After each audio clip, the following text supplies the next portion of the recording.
Hello everyone, welcome to Study IQ. My name is Shika Puri and in this session we will discuss about the very important and very interesting topic. अच्छा देखिए ये तो हमें पता है कि हमारी प्रॉपर्टी पर अगर मेरे पास मेरी कोई प्रॉपर्टी है उस पर मेरा राइट है, लेकिन क्या मेरा राइट किसी और की प्रॉपर्टी पर भी हो सकता है? देखिए जी, कुछ केसेस में हमारा राइट किसी और की प्रॉपर्टी पर भी हो सकता है और आज हम उसी के बारे में बात करने जा रहे हैं। बहुत ही ज़्यादा इंटरेस्टिंग टॉपिक है, जो हमारा टॉपिक है ईज़मेंट का, जिसमें हमारे डिफरेंट डिफरेंट राइट्स आ जाते हैं। राइट ऑफ वे आ जाता है, राइट ऑफ सनलाइट आ जाता है, राइट ऑफ एयर आ जाता है, राइट ऑफ सपोर्ट आ जाता है। There are many different types of rights.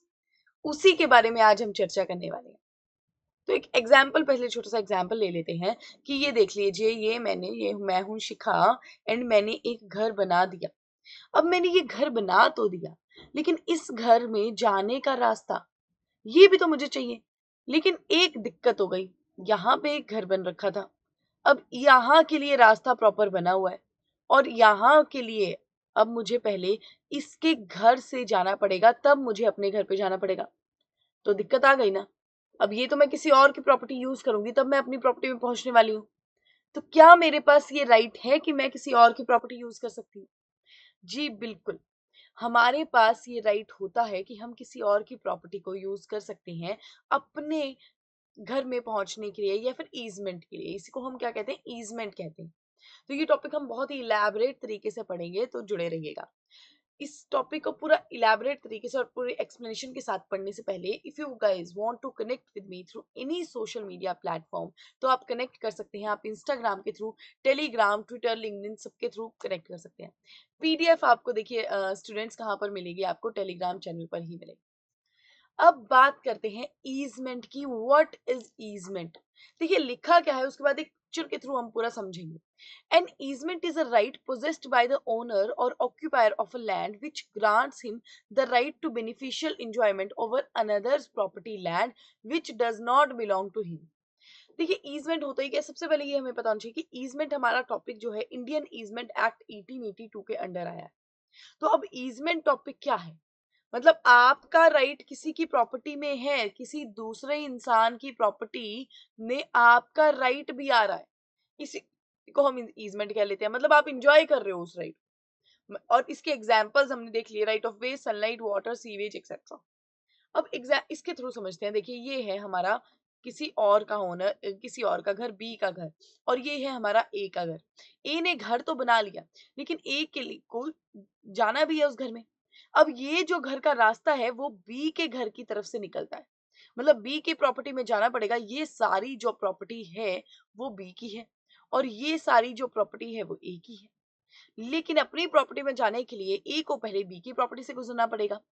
तो यहाँ पर ए के पास ये इंजॉयमेंट का राइट मिल जाता है कि yes, you can go through this property. B की प्रॉपर्टी के आप जा सकते हैं।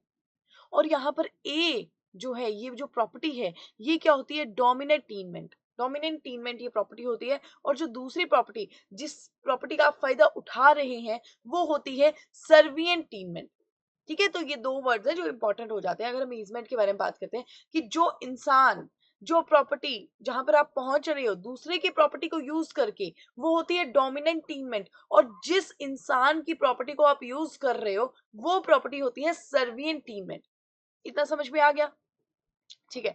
अब देखिए कि अब ईजमेंट के लिए कौन से एसेंशियल्स है जो नेसेसरी है। ये ऐसा ही नहीं कि आप बस किसी की भी प्रॉपर्टी में घुस रहे हो कि ये प्रॉपर्टी मेरे घर को जाती है, ये प्रॉपर्टी मेरे घर को जाती है। ऐसे कई बार, क्योंकि देखिए अगर हम इंडिया की बात करें, और इंडिया में देखिए 90% जो ऐसे क्षेत्र हैं जो गांव के क्षेत्र हैं। अब गांव में तो आपको ये पता होगा कि एक घर में पहुंचने के लिए कई बार बहुत ज्यादा रास्ते हो जाते हैं। मतलब आप खेत के थ्रू जाएंगे तो बहुत ज्यादा रास्ते हो जाएंगे। तो किस तरह से आपको ये राइट मिलेगा, यहाँ पर प्रॉपर एसेंशियल्स बताए गए हैं। ठीक है, इंडियन ईजमेंट एक्ट में प्रॉपर हर चीज के बारे में बात की गई है। अब देखिए पहले तो इन्होंने बोला है कि डोमिनेंट एंड सर्विएंट टीनमेंट। मैंने आपको जो बताया, डोमिनेंट और सर्विएंट टीनमेंट मतलब दो प्रॉपर्टीज होनी ही चाहिए। एक डोमिनेंट जिसके लिए आपको जाना है, एक सर्विएंट जिसके थ्रू आपको जाना है। एक अलग अलग प्रॉपर्टीज होनी चाहिए। ठीक है, ये यहाँ पर प्रॉपर एसेंशियल की बात की है। Beneficial enjoyment of the dominant tenement, एक बेनिफिशियल इंजॉयमेंट होना चाहिए। आप घर आप अपने लिए बना रहे हो ना, एक आपके बेनिफिट के लिए वो घर है। ठीक है, तो आप क्या कर रहे हो, बेनिफिट उठा रहे हो उस डोमिनेंट टीममेट का, जिसके लिए आप वो रास्ता यूज कर रहे हो किसी और। नेक्स्ट आ जाता है dominant and servient owners must be a different persons. जो डोमिनेंट और सर्विएंट ओनर है, ये अलग अलग लोग होने चाहिए। ऐसा नहीं होना चाहिए कि ए पर्सन है, ये भी सेम है और यहाँ पर ये प्रॉपर्टी भी एक ही है। अपनी ही प्रॉपर्टी में कैसा मुझे ईजमेंट राइट मिल जाएगा? ईजमेंट हमने क्या देखा कि मुझे किसकी दूसरे की प्रॉपर्टी में मुझे राइट मिल रहा है, अपनी प्रॉपर्टी में मैं कैसे ईजमेंट का राइट ले लूं? तो यही बात है कि ये ए और बी दोनों के दोनों कौन से होने चाहिए, एक अलग अलग पर्सन्स होने चाहिए, सेम पर्सन्स नहीं होने चाहिए। नेक्स्ट बात की है पॉजिटिव एंड नेगेटिव ईजमेंट की। अब पॉजिटिव और नेगेटिव ईजमेंट क्या होता है जनाब? देखिए यहाँ पर क्या हो रहा है, आपके पास क्या राइट आ रहा है, आप यहाँ पर दूसरे पर्सन को बोल रहे हो कि मुझे यहाँ पर जाने दीजिए, एक एक्ट है कि करने दीजिए, ये आ गई आपकी पॉजिटिव ईजमेंट। नेगेटिव ईजमेंट में क्या होता है कि आप दूसरे पर्सन को मना करते हैं कि सर यहाँ से यहाँ ये चीज मत कीजिए, इस चीज से मेरा जो राइट ऑफ वे है वगैरह रुक रहा है। मतलब मान लो कि अगर ए जो है यहाँ पे बड़ी सी एक बिल्डिंग लगा दे और आपके पास सिर्फ यही रास्ता है अपने घर तक पहुंचने का, तो यहाँ पर आप ए को बोल सकते हैं सर आप इतनी बड़ी बिल्डिंग मत खोलिए कि जिसकी वजह से क्या हो जाएगा, मैं अपने घर पे ही नहीं जा सकता, राइट? तो ऐसे क्या हो सकता है, एक पॉजिटिव आ जाती है ईजमेंट, एक नेगेटिव ईजमेंट आ जाती है। तो these are the following essentials, मतलब या फिर तो पॉजिटिव होनी चाहिए ईजमेंट या फिर नेगेटिव होनी चाहिए, कोई तो ईजमेंट क्रिएट करो तभी तो ईजमेंट आएगी। ठीक है, तो इस तरह से आपकी अलग अलग एसेंशियल्स आ जाती हैं ईजमेंट के लिए। नेक्स्ट अगर हम बात करें कि ईजमेंट ग्रांट किस तरह से होती है, आपको किस तरह से ईजमेंट मिलेगी, तो देयर आर फॉलोइंग टाइप्स जिससे आप एक्वायर कर सकते हो ईजमेंट को। ईजमेंट एक्ट में ये अलग अलग बात की गई है। बाय ग्रांट, मान लीजिए ये है राम, ये है राम, ये है श्याम। राम से आपने एक प्रॉपर्टी परचेज की। अब यहाँ पर क्या हुआ, श्याम ने ये कहा जनाब कि मैंने ये प्रॉपर्टी परचेज तो कर ली, लेकिन ये प्रॉपर्टी किसके रास्ते के थ्रू मुझे पहले जाना पड़ेगा अपने घर पे, मुझे लक्ष्मण के घर से पहले जाना पड़ेगा। अब क्या हुआ, अब राम ने यहाँ पर क्या किया, ये जो रास्ता था ना, ये भी ग्रांट कर दिया श्याम को कि ठीक है ये प्रॉपर्टी जो है ये भी मेरे पास ही है और मैं आपको ये भी रास्ता दे रहा हूं। तो यहाँ पर क्या हुआ, आपको ग्रांट के थ्रू मिल गया, आपको राइट ऑफ वे किसके थ्रू मिला है, आपको ग्रांट के थ्रू मिला है, किसी और की प्रॉपर्टी के उसमें जा रहे हो आप। ठीक है, तो यहाँ पर ग्रांट के थ्रू आपको मिल गया। या फिर यहाँ पर मान लीजिए ये सब भी छोड़ दीजिए, या फिर क्या हुआ, लक्ष्मण ने ही आपको क्या किया, ग्रांट कर दिया कि ठीक है आप मेरी प्रॉपर्टी के थ्रू चले जाइए। ठीक है, तो यहाँ पर क्या हो गया, ग्रांट के थ्रू आपको मिला है, किसी ने दिया है आपको। बाय नेसेसिटी, कि आपको नेसेसिटी थी, आपके पास कोई और जरिया ही नहीं है अपने घर तक पहुंचने का। इवन सनलाइट के बारे में भी जो भी हमारे राइट्स हैं, अलग अलग ईजमेंट में बात की गई है। ठीक है, तो आपके पास कोई और जरिया ही नहीं है, बहुत ही ज्यादा नेसेसिटी है, तो उसके लिए भी क्या मिल जाता है आपको, आपको ईजमेंट आप एक्वायर कर सकते हैं। बाय प्रिस्क्रिप्शन, प्रिस्क्रिप्शन का क्या मतलब होता है, एक प्रिस्क्रिप्शन का प्रॉपर एक्ट है, प्रिस्क्रिप्शन एक्ट भी है, ये कॉमन लॉ है जो इंग्लिश लॉ के थ्रू आया है। मतलब सबसे पहले क्या हुआ था, एक रोमन लॉ था। रोमन लॉ ने क्या बोला, रोमन लॉ ने बोला कि देखिए एक पर्सन है, यहाँ पर राम ही मान लीजिए, ये राम की प्रॉपर्टी है और राम अपनी प्रॉपर्टी में 20 साल तक नहीं आए।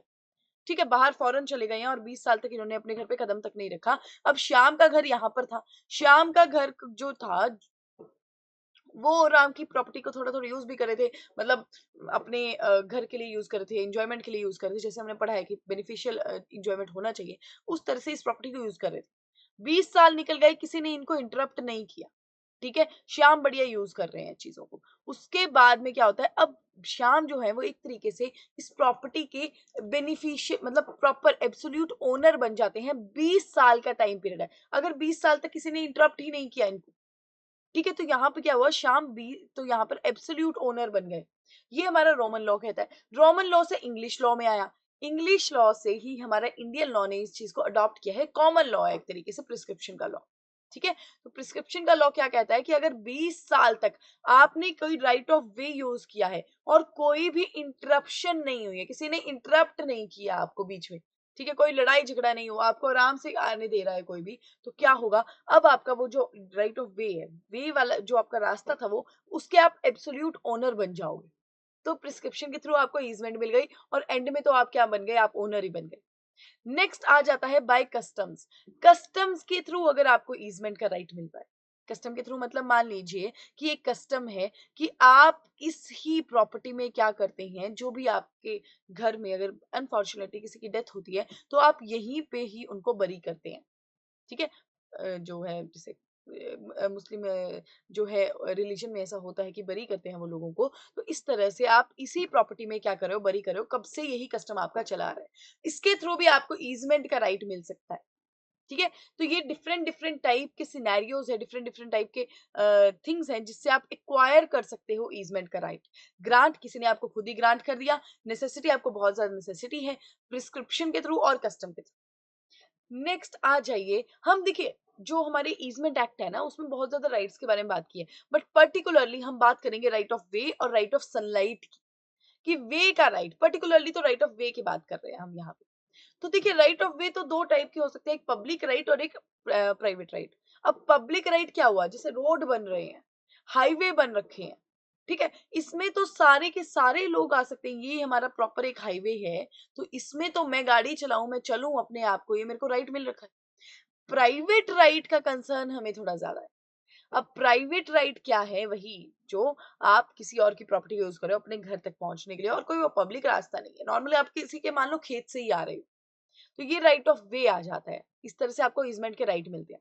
और किस तरह से आपको राइट ऑफ वे मिलेगा ये हमने देख लिया, कि अगर किसी पर्सन ने ग्रांट किया है कि आप सिर्फ इस रास्ते से ही आओगे, और ये ग्रांट किया है कि आप पैदल चलकर ही आओगे, प्लीज आप गाड़ी मत लेकर आना, मेरा जो रास्ता है ये बिल्कुल खराब हो जाएगा, तो आप उसमें पैदल चलकर ही आओगे, आप गाड़ी लेकर नहीं आओगे, जिस तरह से ग्रांट किया गया।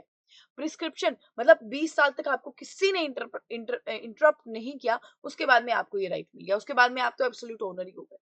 कस्टम, जिस तरह से कस्टम चली आ रही है उस तरह से ही आपको वर्क करना है। ठीक है। जिस तरह से कस्टम चली जा रही है, मान लीजिए जैसे लेडीज होती हैं, मतलब देखिए हर रिलीजन में व्रत होती हैं, मुस्लिम में रोजे होते हैं, ऐसे अलग अलग तरीके से होते हैं। अब मान लीजिए आप व्रत पे, ऐसा है कि जो लेडीज हैं वो इसी रास्ते के थ्रू यहाँ पर तालाब में जाती हैं, ये एक कस्टम बन रखा है। तो अब क्या होगा कि इसी कस्टम के अकॉर्डिंगली ही आप इस रास्ते को यूज करोगे, और किसी तरह से आप यूज नहीं करेंगे। तो ये हमारा राइट ऑफ वे बात करता है कि जिस जिस तरह से ग्रांट हुआ है, जिस जिस तरह से आप यूज कर रहे हो उस राइट को किसी और की, because you are what you are doing, आप किसी और की प्रॉपर्टी को यूज कर रहे हो। तो जिस तरह से जनाब आप इतने टाइम से यूज कर रहे थे उसी तरह से यूज कीजिए। आप दूसरे पर्सन को भी क्या होगा, वो एकदम से ऐसे हो जाएगा कि अरे ये क्या हो गया, मतलब मुझे ये तो पता है इतने सालों से इस तरीके से यूज हो रही है, लेकिन ये गाड़ी भी ले आया अब इस रास्ते में, ऐसा तो नहीं होगा। ठीक है। तो जिस तरह से यूज कर रहे हो उस तरह से ही यूज होगा। ये हमारा राइट ऑफ वे बात कर रहा है। Right of sunlight, right of air की बात करें तो राइट ऑफ एयर और राइट में भी यही चीजें हैं कि देखिए राइट ऑफ लाइट का भी आपका पूरा राइट है, और ये भी इस तरह से ही मिलेगा जिस तरह से हमने बात की कि ग्रांट हो सकता है, प्रिस्क्रिप्शन के थ्रू हो सकता है। अब ये एक घर है, ये एक घर है, यहाँ से हमारा सूरज जो है, सूरज देवता जो है वो हमारे आते हैं। अब जो घर है, ये घर इस अकॉर्डिंग बनेगा कि ये सनलाइट जो है यहाँ तक थोड़ी पहुंच जाए, इस घर तक भी पहुंच जाए। अब आपने एक और देखा होगा, आपने बिल्डिंग प्लान्स जो बने होते हैं वो चीजें आपने देखी होंगी, वो भी किस अकॉर्डिंग बनी होती है, जो भी बिल्डर्स है वो घर बनाते हैं कि हर एक घर को सनलाइट भी आए। आजकल आपको पता है कि घर कैसे होते हैं, बिल्कुल सटे हुए एक घर के साथ एडजेसेंट, मतलब दीवार भी एक ही हो जाती है घरों की, लेकिन लाइट सबको आती है, कहीं ना कहीं आपको लाइट मिल रही होती है। ठीक है। तो आपका क्योंकि लाइट और एयर का आपका अधिकार है, बट एयर के केस में ऐसा नहीं कि देख लो कि आप धुआं चला रहे हो, एयर को क्योंकि आप एयर कह लो, धुआं है, ये भी स्मोक है, वो स्मोक में आ जाता है, ऐसा नहीं है। एयर जो आप सांस लेते हो उस तरीके की एयर की बात की गई। तो ये you have the right for this thing, right. तो ये तरीका हमारा ईजमेंट का हो गया। अब अगर हम बात करें रेमेडीज की, कि ये जो हमने बात की ईजमेंट के राइट की, आपका वो राइट कोई रोक रहा है, तो आपके पास क्या रेमेडी है, you can specifically go to court. आप कोर्ट में जाइए, कोर्ट में आप इंजंक्शन के लिए कह सकते हैं कि जनाब ये क्या कर रहे हैं, ये मुझे मेरा राइट जो है यूज करने से रोक रहे हैं, ईजमेंट करने से रोक रहे हैं, आप प्लीज इनको इंजंक्शन लगाइए कि आप इनको रोकिए कि ऐसा ना करें। ठीक है। तो ये क्या हो जाता है, आप कोर्ट के पास जाते हैं सीधे और आप अपनी रेमेडी सॉर्ट आउट कर लेते हैं। अब एक और बहुत ही इंपॉर्टेंट चीज आ जाती है। देखिए एक पहलू है कि देखिए ईजमेंट का राइट आपको दिया तो गया है, लेकिन वो कब तक दिया गया है, क्या वो पूरी लाइफ टाइम में आपको मिला हुआ है ईजमेंट का राइट, मतलब दूसरे की प्रॉपर्टी आप चाहे जब मर्जी यूज करो, आपके बच्चे यूज करें, कोई भी यूज करे, ऐसा चीज है कि या फिर किसी एक पर्टिकुलर टाइम पीरियड है जहां पे ये ईजमेंट जो है वो एक्सटिंक्ट हो जाती है, वो खत्म हो सकती है। अब ये हम बात करेंगे because we are covering the whole topic, तो ये भी क्यों छोड़े कि ईजमेंट खत्म क्यों होगी, जब ये हमने देख लिया कि ईजमेंट का राइट क्रिएट कैसे होता है। राइट, तो देखिए ईजमेंट का जो राइट है वो एक्सटिंक्ट सीज कब होगा, खत्म कब होगा, granted ceases to have any right in the servient tenement, कि जिसने आपको ग्रांट किया था ईजमेंट का राइट, यहां पर हमारे राम ने अपनी प्रॉपर्टी से आपको क्या किया, अपनी प्रॉपर्टी से आपको रास्ता दे दिया श्याम को। ठीक है, लेकिन जनाब यहां पर क्या हुआ, अब राम यहां पे ये घर बेच के चले गए।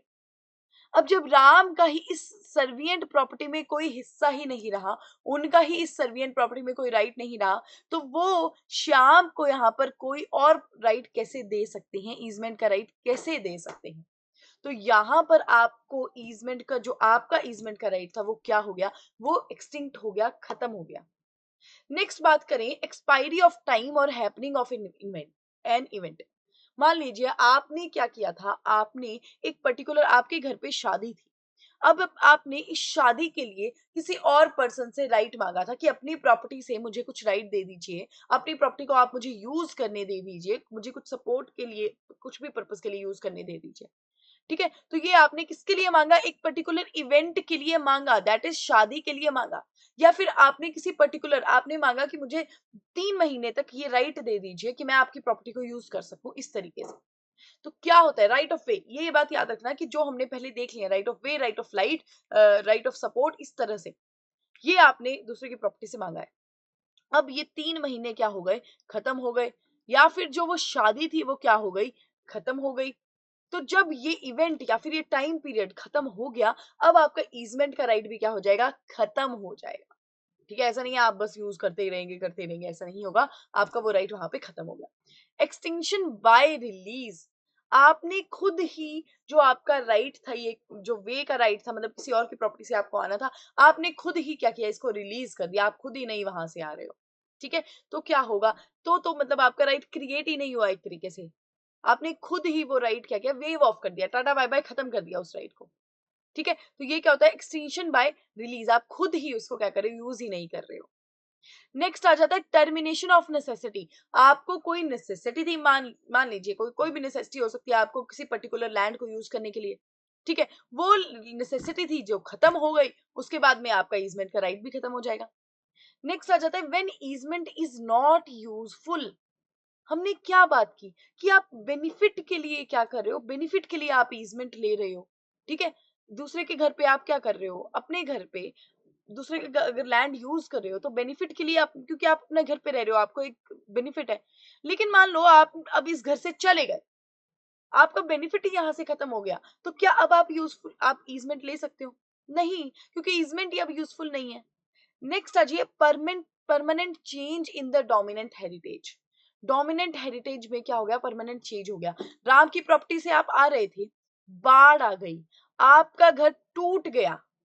ठीक है, अब क्या हुआ यहाँ पे, अब यहाँ पर क्या हो गया, आपके घर का जो जो चेंज, बिल्कुल चेंज हो गया ना, आपका घर एक तरीके से डैमेज हो चुका है।